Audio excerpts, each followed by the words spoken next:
It's Wednesday, February 26, 2025. I'm Albert Mohler, and this is The Briefing, a daily analysis of news and events from a Christian worldview. It tells you something when the most influential newspaper in the United States runs a front-page article with the headline, "A Crisis of Care at Planned Parenthood Clinics."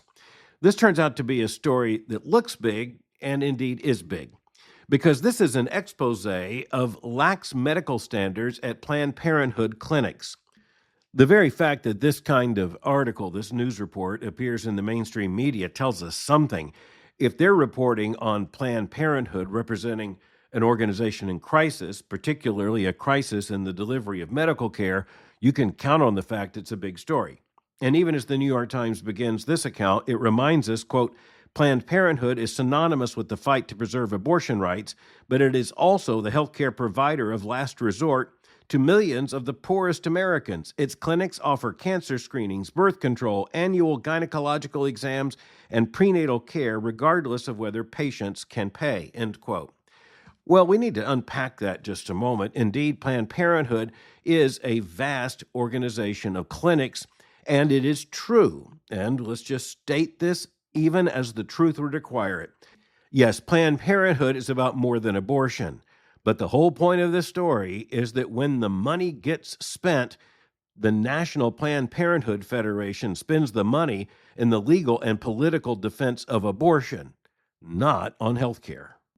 The crisis in the delivery of health care is made clear very early in the article, where the paper tells us that its review, quote, of clinic documents and legal filings, as well as interviews with more than 50 current and former Planned Parenthood executives, consultants, and medical staff members, found that some clinics are so short of cash that care has suffered. The article continues, quote, many operate with aging equipment and poorly trained staff, as turnover has increased because of rock-bottom salaries. Patient counts have shrunk from a high of 5,900,000 clinics in the 1990s to 2.1 million patients and 600 clinics today. The article continues, quote, the lack of resources is startling. Since the U.S. Supreme Court overturned Roe v. Wade in 2022, Planned Parenthood has seen a fundraising boom with $498 million in donations that year. But here's the key issue, and this is such a telling revelation, quote, but little of it goes to the state affiliates to provide health care at clinics. Instead, under the national bylaws, the majority of the money is spent on the legal and political fight to maintain abortion rights, end quote. Let's just stop there for a moment and realize what we're being told. We're being told of vast hundreds of millions of dollars being raised in the name of health care, but it is actually being spent even by the requirements of the organization's own bylaws at the national level on the political and legal fight for abortion. They're raising money on health care, but they're spending money on the abortion issue. That tells you where Planned Parenthood really is. But let's just remind ourselves, they do claim over and over again that they're one of the nation's largest healthcare providers.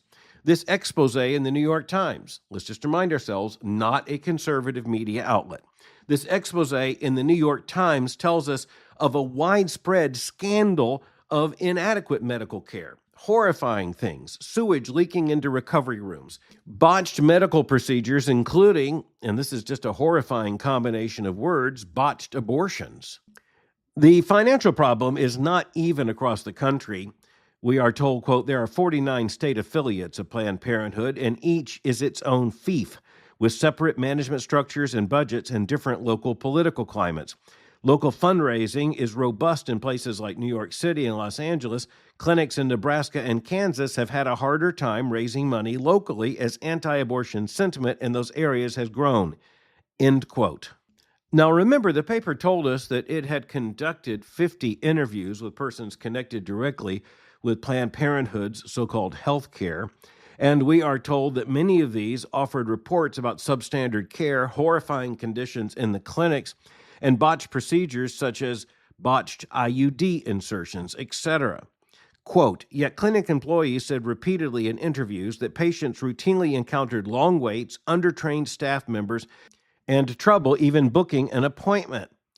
Now, one Planned Parenthood former official said, quote, we're supposed to be the organization for people that don't have resources, but the paper also tells us that some women have been turned away because they couldn't afford the cost of what was charged at Planned Parenthood.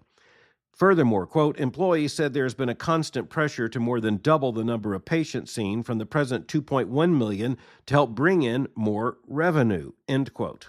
It's just incredibly important that we pay attention to the New York Times when it offers a report like this, including this statement, quote, but leaders say they have repeatedly prioritized the fight for abortion rights over clinics because the political fight was fundamental to the organization's ability to operate, end quote.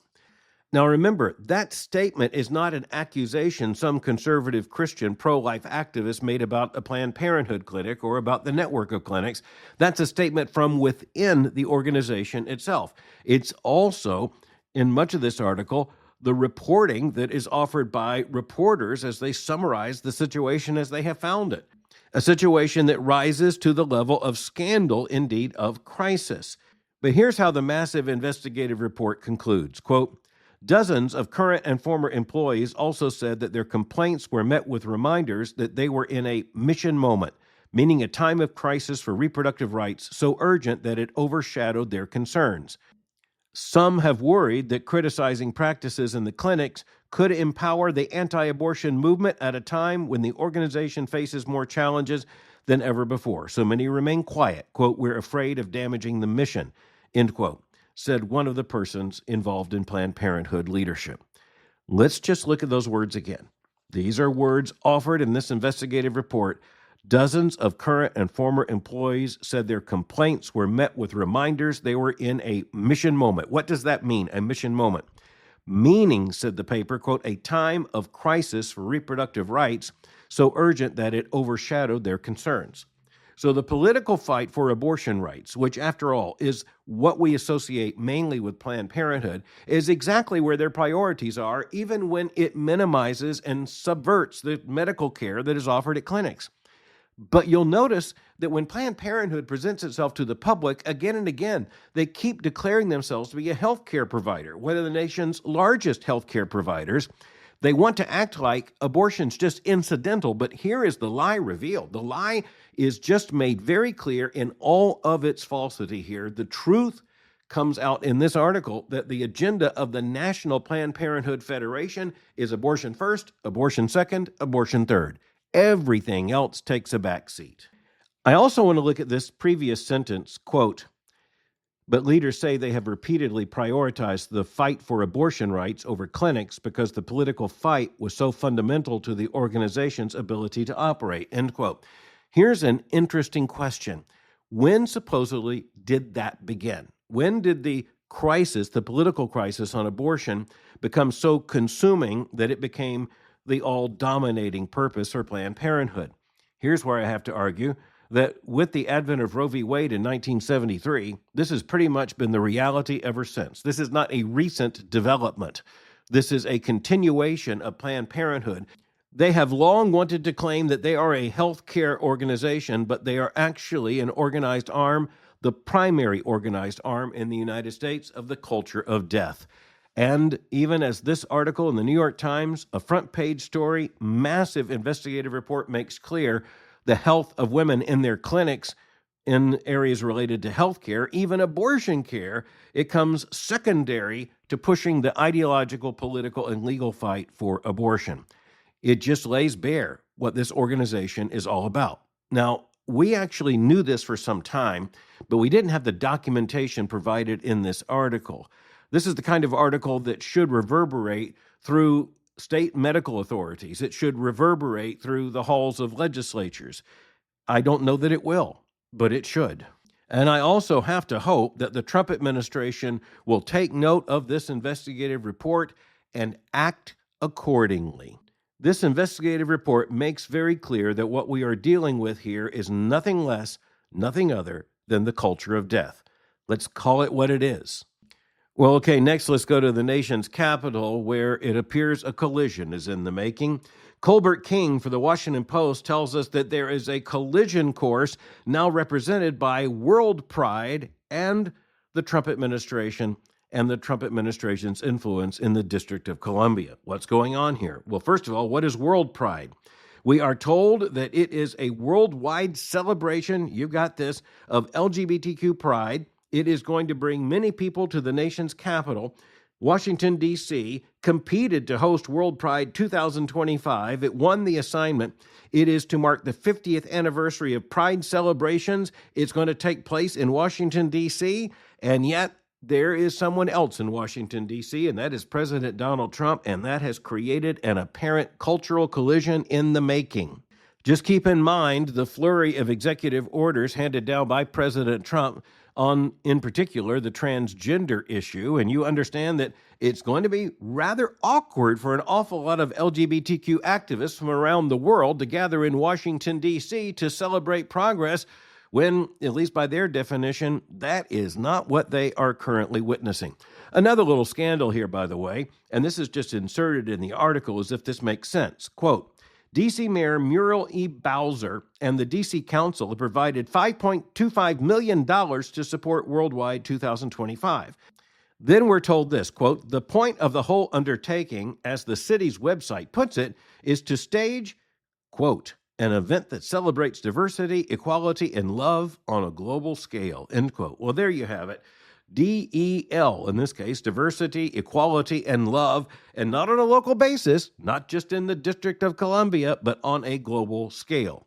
Now, I pointed to the $5.25 million of tax money that D.C.'s government is putting in to support the effort, and the fact that it is publicized on the city's own website.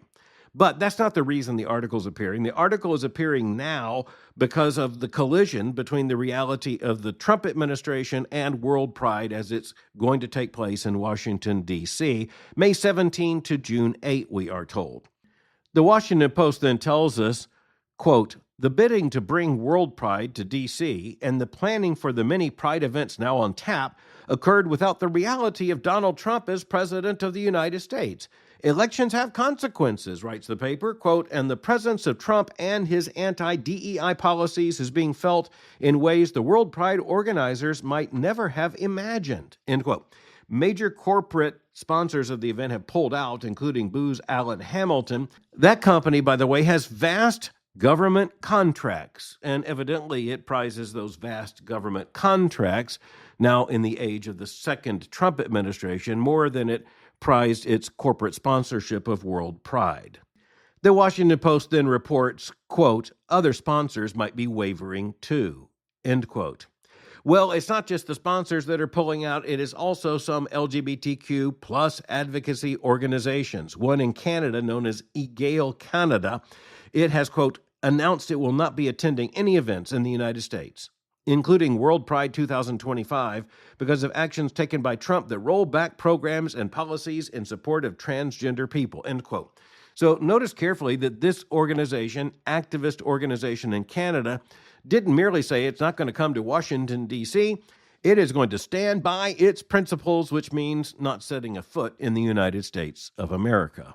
At least not while Donald Trump is president of the United States.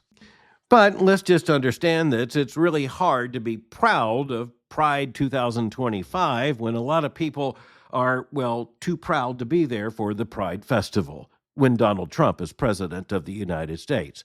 They're not proud of that.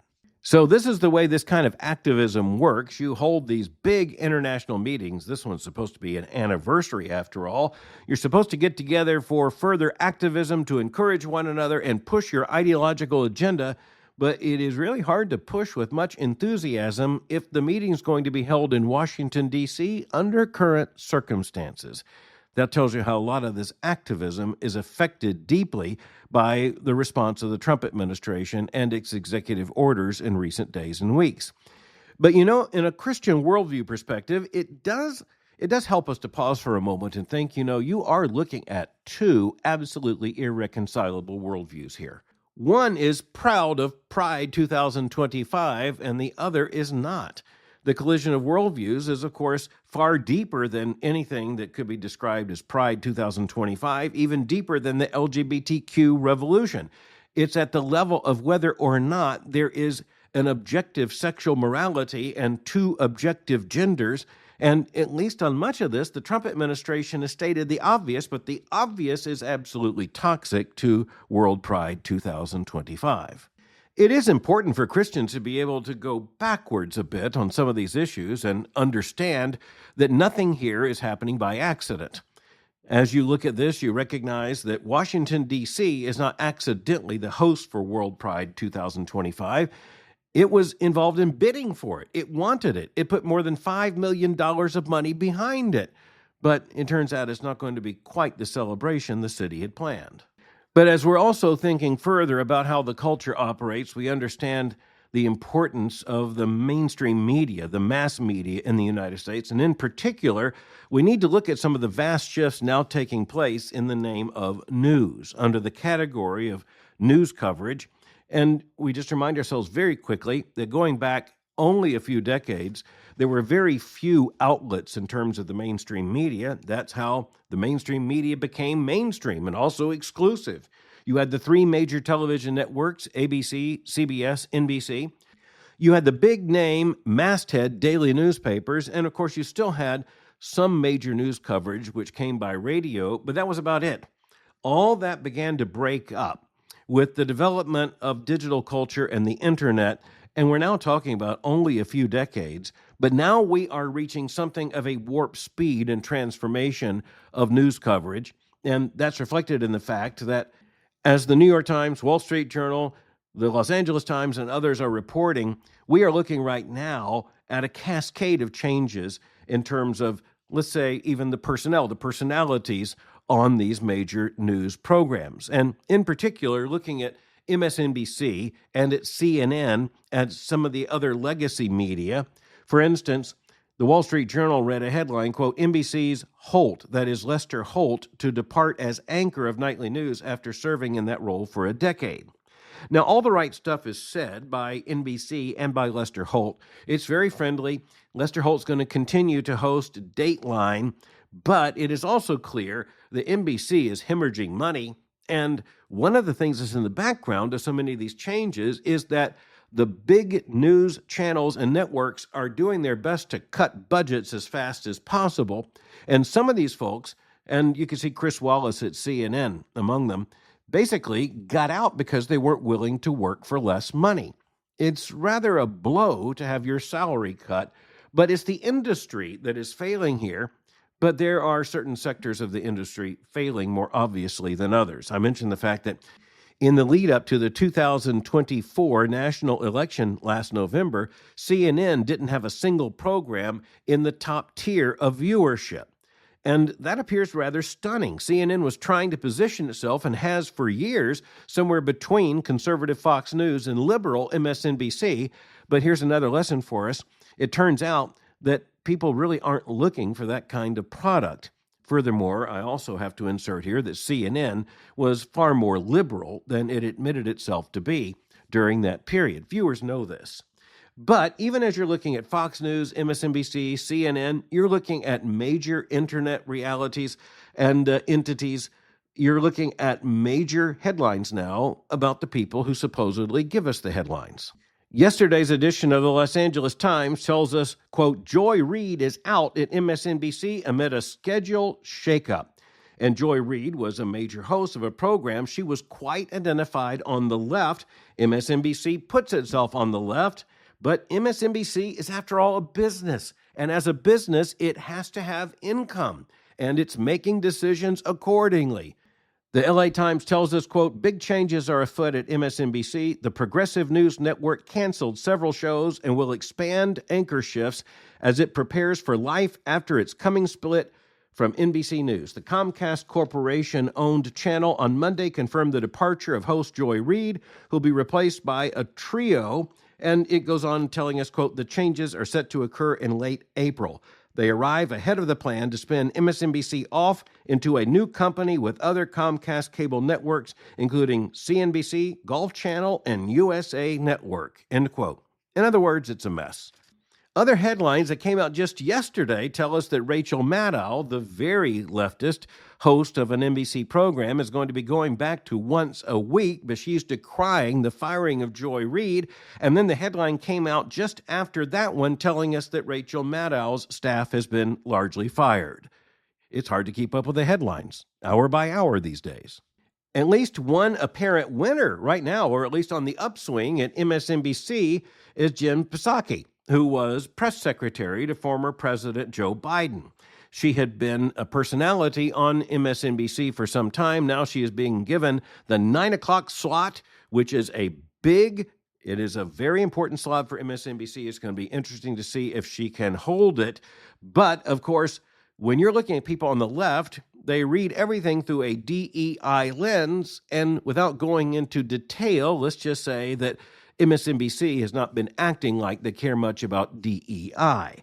When it comes to making their decisions, it's not so much DEI as MSNBC.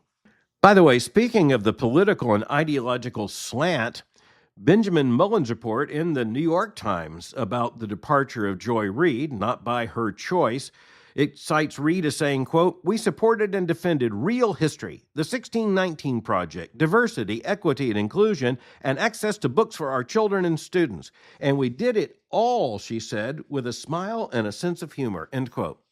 Well, I guess I missed the sense of humor, but what I want to document there is that she is citing very clearly only positions from the left, which she says she was very proud to have trumpeted during the time she had that very important slot at MSNBC.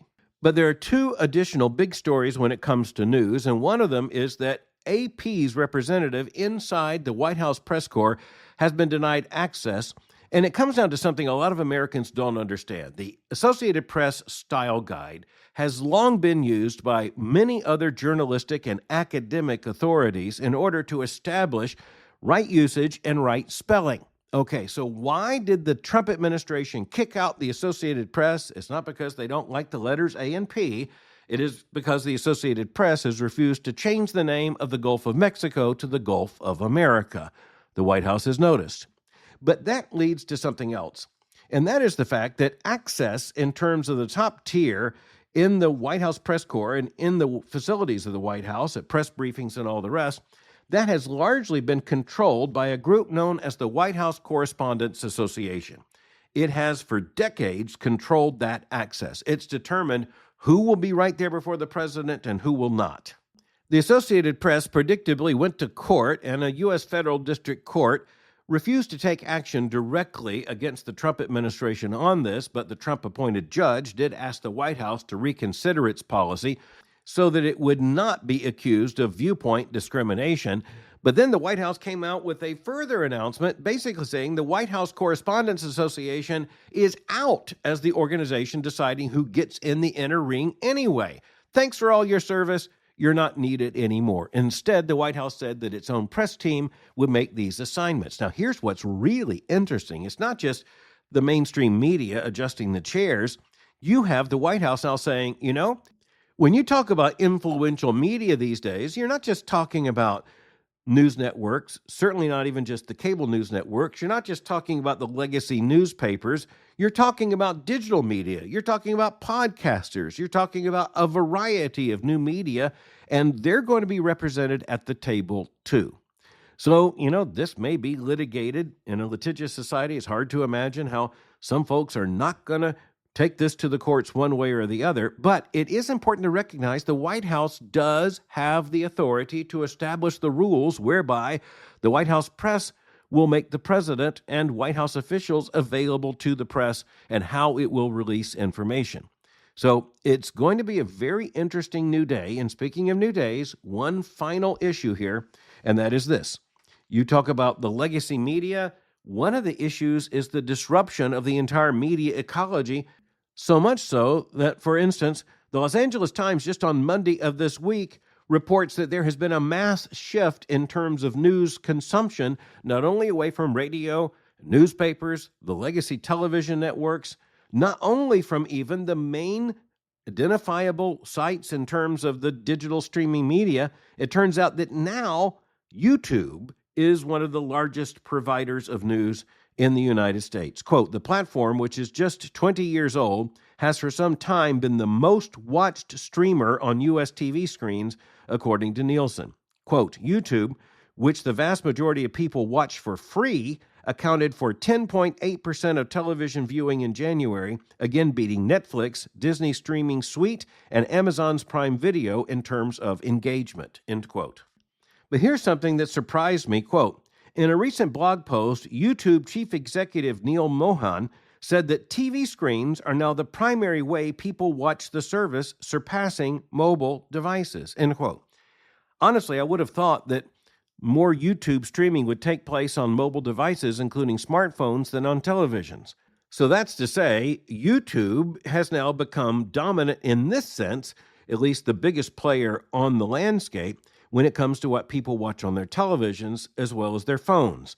But one of the lessons from all of this is how fast all of this is changing before our eyes as the landscape is being transformed, because that's true for now.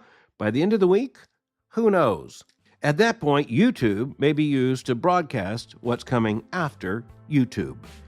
Thanks for listening to The Briefing. For more information, go to my website at albertmohler.com. You can follow me on Twitter or X by going to twitter.com/Albert Mohler. For information on the Southern Baptist Theological Seminary, go to spts.edu. For information on Boyce College, just go to boycecollege.com. I'm speaking to you from Pasadena, California, and I'll meet you again tomorrow for The Briefing.